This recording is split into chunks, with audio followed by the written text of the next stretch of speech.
Scientists in Switzerland are testing whether humans can control an extra robotic arm without impacting our ability to do other things at the same time. Silvestro Macera is a professor and neuroengineer at the Swiss Federal Institute of Technology. The research was published in the peer-reviewed journal Science Robotics. The main motivation is to understand the nervous system. Because if you challenge the brain to do something which is completely new, you will understand whether the brain is able to do that and how you can facilitate this learning. And then you can transfer this also to other applications, in particular, for example, for assistive devices with people with disability, rehabilitation after stroke, and these kind of things.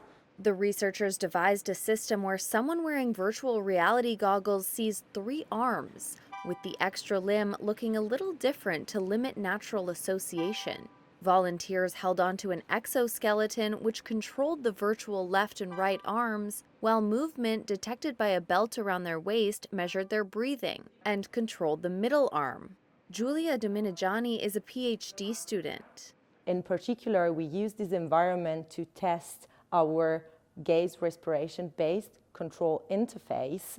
And as a first step, we decided to assess its actual feasibility for effective augmentation, so assessing the possibility of still speaking and gazing around.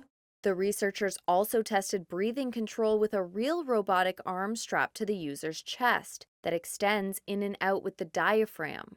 What was extremely interesting to see was that both trained participants and naive participants performed similarly, again showing the intuitiveness of our control interface.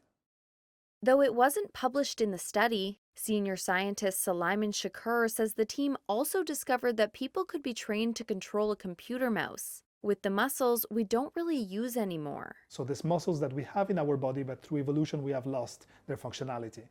We have found that through a few days of training, people could use these auricular muscles, which are this muscle we have behind the ears, to control this extra limb while still using their natural arms and still speaking and looking around.